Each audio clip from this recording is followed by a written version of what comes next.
السلام عليكم ورحمة الله تعالى وبركاته.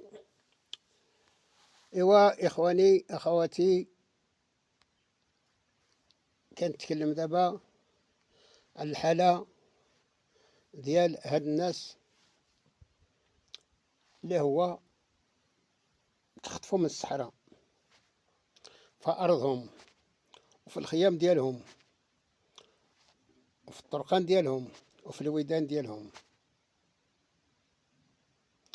بأي ذنب هاد الناس غادي يتخطفوا في الأرض ديالهم باسم واحد المنظمة إجرامية ما كتمثل لا الشعب، لا مواطن ولا أهلهم ولا حتى حاجة، اللي كتسمو بوليساريو، عملاء ديال النظام الجزائري. وحقيقة 75 76 77 وقعوا الفتنة في أهل الصحراء، في المدن ديال الصحراء، وفي البوادي ديال الصحراء، وفي الوداد ديال الصحراء، وفي الخيام ديال الصحراء، وكل من حاجة وقعوا فيه فتنة ضد بلادهم وضد القبائل ديالهم وضد نفوسهم. هاد الناس ما كيمثلوا حتى شي حاجة، ما كيمثلوا قبيلة ولا الشعب ولا حتى حاجة. استغلتهم النظام الجزائري، اللي هو النظام الجزائري نظام إجرامي تأسس على الإجرام ضد الشعب ديالو قبل ما يكون ضد الشعوب الآخرين. على قناة في السجن ديالو وعرفت النوايا ديال هذا النظام الجزائري. أول عدو للشباب المسلم، أول عدو ديال الشباب المسلم في أي زمن وفي أي عصر في أي وقت. لماذا؟ كنشوف مساكين كنت في الحبس تما، وكنت في كنعاود لكم وعاودين نعاودو، وكنت يا إخواني مسجون في وسط سميتو في التكنة عسكرية اللي تخلى عليه اسبانيا واستغلوها المرتزقة البوليساريو، وكنت مسجون تما. ويا إخواني الناس اللي كيخطفوا من الساقية الحمراء واز الذهب كيجيبوهم تما، وهما كيعذبوهم عذاب أليم. صدقوا يا إخواني ولا كذبوا؟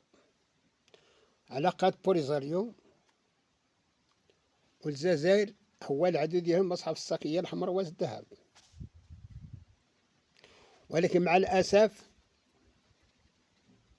غروا واحد العدد من الشباب ديال واز الذهب والساقية الحمراء كيتعاطف مع الجزائر، يتعاطف مع بوليساريو، وعارفين هما ضدهم.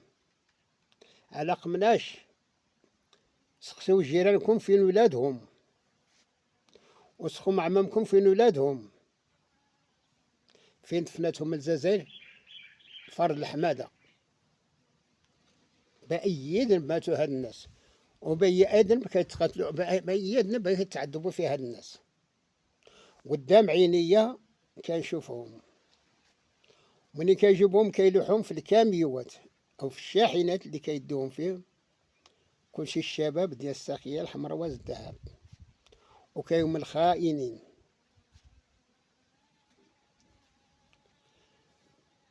وحقيقة ها فرنساويين اللي كاينين مع شاهدين، والموريتانيين شاهدين، وربي فوق الجامع هو شاهد.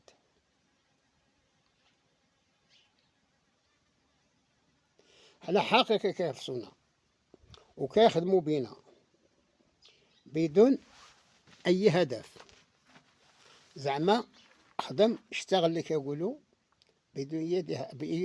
بدون أي هدف.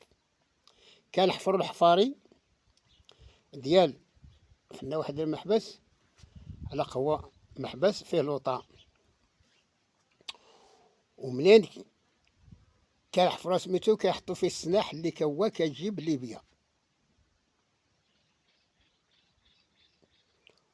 وكنخدموا نحفروا، ومنين كيوصلوا الشاحنات ديال ليبيا او الكاميوات ديال الليبيين خصك نوقفوا نخويو الليبيين باش يمشيو بحالاتهم. يمشيو الليبيين كيقول لك المحتلين، وعارف انهم محابس وعارف انهم مغاربه، ولكن ولا بد يستهزئوا بنا وكاي يستفزونا في ارضنا. شوف سميتو هاد الدول اللي كيقول لك هما مسلمين. قال لك كان جوامع، قال لك كان جوامع في ليبيا، كان جوامع في المغرب. يا ف ف ف ف ف ف ف فهاد المصيبة اللي كيقول ليه الجزائر، اللي سماو ليه الجزائر، هي مصيبة ماشي جزائري. مصيبة اللي كيحكم هاد الجزائر ولا اللي مسمى الجزائر. هاد الناس اللي كيجيبوا السلاح باش يقتلوا الشباب المسلم، ويسنحوا الشباب المسلم، ويدربوا الشباب المسلم باش يقتل المسلم، باش تكونهم باش يضعفوا قوة إسلامية. على قيلة بغيتي تضرب شي واحد هو ضربو من ولادو، منذ الشباب ديالو. من ضربو الشباب ديالو، منين تقتل الشباب هي قضيتي على داك الشعب. وهذا الشيء حقيقة اللي ساهمت فيه الليبيين، الأنصار الليبيين اللي هو تابع الخدافي، والأنصار ديال النظام الجزائري اللي ساهموا في هذه الجريمة لا تغتفر. ما كاينة حتى في عالم. حقق الحروب في العالم، وقوع الحروب في العالم اللي كتهضر من النهار باش تخلق الدنيا. ولكن هذه الظاهرة اللي هو صنعت الجزائر والليبيين ما صنعت حتى شي واحد في العالم ديال الإجرام. بس سنح الناس مسلم وتكرههم بلادو وتكرههم الوطن ديالو، واللي هو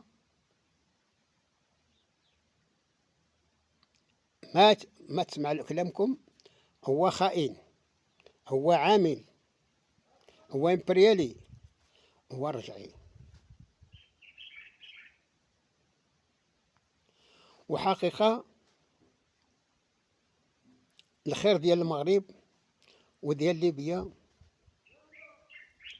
رجعته الجزائر فاسخة في الصيد ديال الحمر والذهب، سفكات الدماء ديالهم، قتلت أبناء ديالهم، حرمتهم من الحرية ديالهم، حرمت حتى الفتنة حتى الفتنة دارهم في الدراسة ديالهم.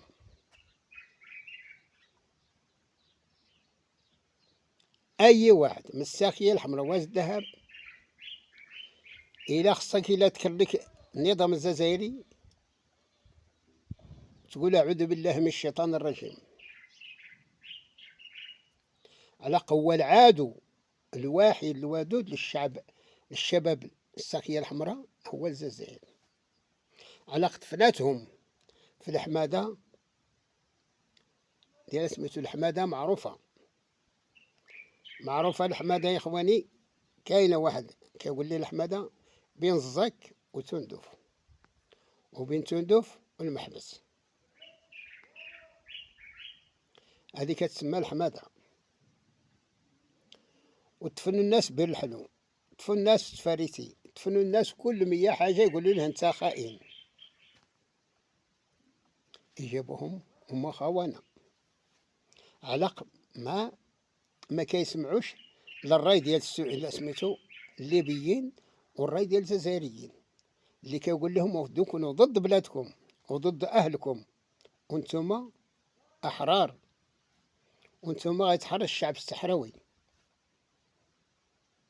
وكيتكلموا باسم الشعب الصحراوي. وهذا الشعب الصحراوي شكون عطاه الشرعية باش يتكلم فيه؟ لا بوليزاريو ولا جزائر. وهاد الناس راه خصك يتحاسبوا في الدنيا قبل الآخرة. على شحال من واحد مسكين سارح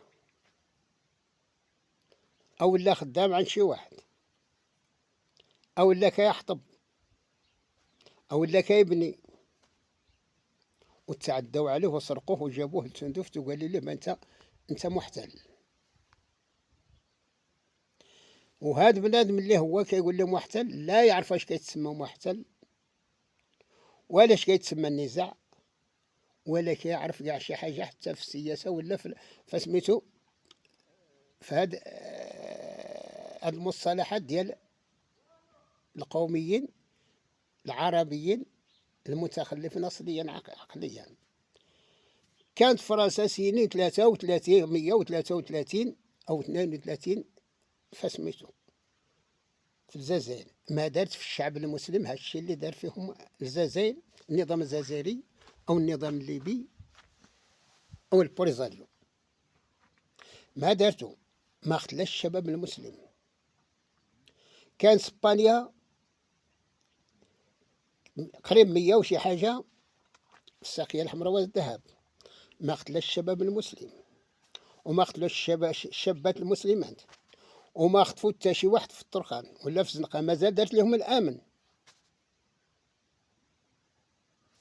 وحنا النهار باش قالوا بان هي سميتو الجزائر الجزائر بان سميتو غادي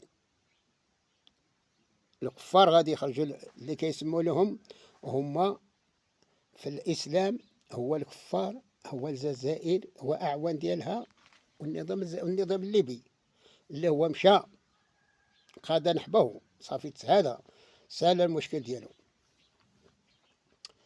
ويا اخواني هاد الناس اعطوني من نهار باش شدات هاد الجزائر قال لك الاستقلال او اللي كيسموه هما الاستقلال هي الاستخراب، شدوا الاستخراب باش يخربوا بلادهم ويخربوا الشعب ديالهم ويخربوا الشباب المسلم اللي كان في الشمال افريقيا مهما كان، يكون في مالي او اللي في النيجير او اللي فين ما كاين. هو الجزائر عندها يخربوا باي وجه كان. هذا هو المشروع ديالهم. ما تقول له الدولة الجزائرية، الدولة الخرابية، الدولة تخريب الشعوب العربي أو الإسلامي اللي هو جارها. أنا قلت لكم ذاك الوقيته دارت مرتزقة المغرب بالبوليزاريو باسم الشعب الصحراوي، ودارت وكتأيد أصحاب كناريا جزر كناريا باش يشدوا الاستقلال ديالهم. قال لك من اسبانيا يفرقوها مع اسبانيا، قال لك حتى هما دولة، وهاد الدولة اللي بغات سميتو اللي بغا يديروها هما، وكاين الرئيس ديالهم اللي هو كيتسمى حتى هو خارج من تما من سميتو من كناريا، ركب الطيارة من اسبانيا، من اسبانيا ركب امريكان قال لهم انا الرئيس ديال كناريا. اسبانيا عطات سميتو الجزائر، دات لهم الإذاعة، عطات لهم الأوتيل فين كاين وكل شيء. الرئيس ديال كناريا هو بغا يحرر سميتو يحرر الشعب كناري من اسبانيا.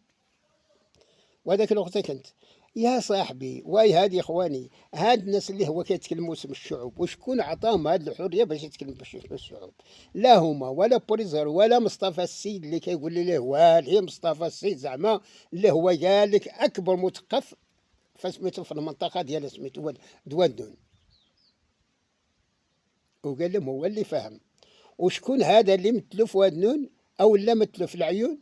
هاد القبائل اللي كان في العيون او اللي كان في الساقية الحمراء او في الذهب، شكون هذا اللي عطيه باش يتكلم باسمهم؟ شوف هاد الجرأة ديال هاد الناس يبيعوا ويشروا في الناس باسمهم بدون مشاورتهم، بين يشاورهم ولا يتكلموا معهم. ومن بعد هاد الناس ما حد ما يسمعوا كلامهم، هم خائنين. واش هو الخاين؟ اللي خرج وطن ديالو، او لا خاين اللي كاين في وطن ديالو، اللي كيبني وطنه رجع خاين عندهم، رجع محتل، رجع امبريالي، رجع رجعي، رجع متوسعي.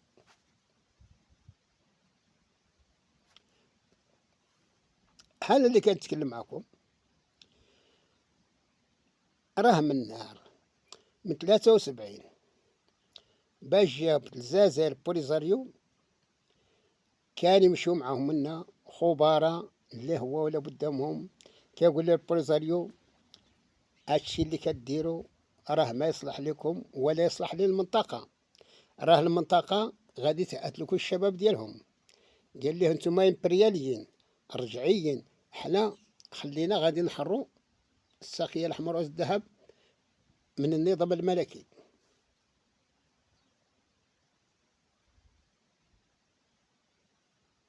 والنظام الملكي الله ينصرو وعزو ويزيد ليه الانتصار من ربي سبحانه وتعالى، اللي هو عنده الحق وعنده الانتصار، وهو اللي هو ينصر اللي بغى ويحطم اللي بغى.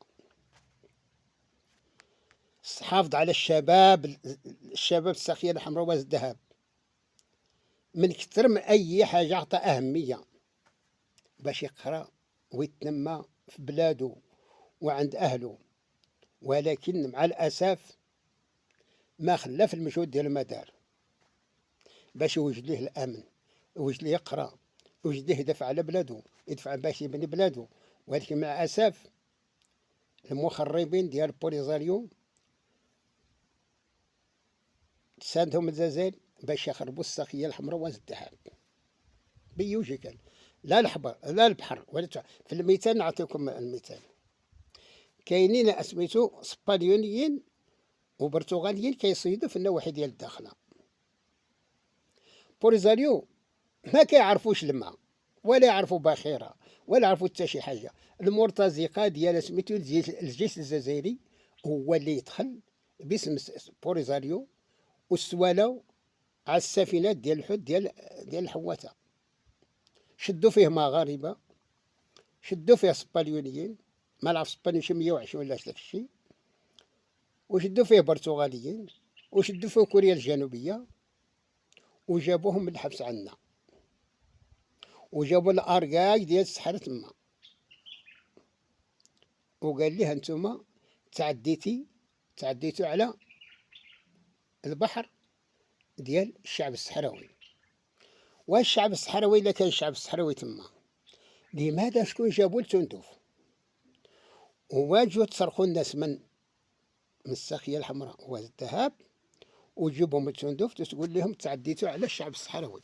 وإذا كان الشعب الصحراوي كان تندوف، هاد ما هو هاد الناس ما وصلوا تندوف وما فيها المحيط الأطلسي وما فيها حتى حاجة، لماذا تمشيوا لعندهم؟ هاد الشعب اللي هو كان في الساقية الحمراء والذهب راه هما الشعب، وهما هات اسميتو راه كيشوفوا المواطن، كيشوفوا كيصيدوا كسميتو وكيتكلموا معاهم ومعاهم الناس ديالهم ويخدموا معاهم، وانتوما تمشيو من سميتو شحال باش سميتو ندوفت الساقية لا سميتو الداخلة قريب كثر من 1000 كيلومتر، كثر من 1000 كيلومتر.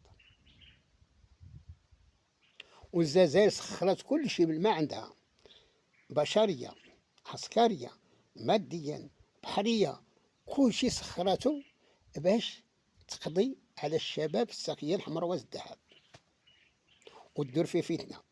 وحقيقة دارت المجهودات ديالو وربي ما كمل ليه بالخير. فين ما حطات رجلها كيتحرق، فين ما حطات يدها كيتحرق. لماذا؟ كاين أصحاب الحق، هو المملكة المغربية والشعب المغربي والجيش المغربي اللي هو في المرصاد لهاد المجرمين اللي كيتسموا الشعوب. قال لك الشعوب اللي كيدافعوا على الشعوب الضعيفة، كيدافعوا قال لك على الشعوب الضعيفة، زعما باش يضعفوا الشعوب العربي والإسلامي، ما تكون عندهم شي قوة اللي هو غادي يواجه العدو ديالهم اقتصادي مالي ديني كل مية حاجة خصك يضعفوهم. وهاد الجزائر يا إخواني نطلبوا سيدي ربو، كان كاين الصهيونية حدانا وما يكونش اسم هاد السمية النظام الجزائري.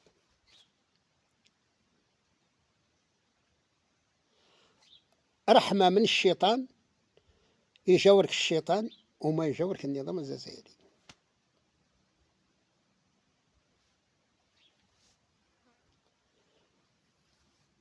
علاقة النظام الجزائري أعطاه ربي الشعب مخير، ولكن دلو أعطاه ربي النعمة خلاته فرنسا، ولكن رجعت عليه نقمة. هو هادشي اللي غادي نقول لكم يا إخواني من هذا النظام اللي كيتسمى النظام الجزائري. السلام عليكم ورحمة الله تعالى.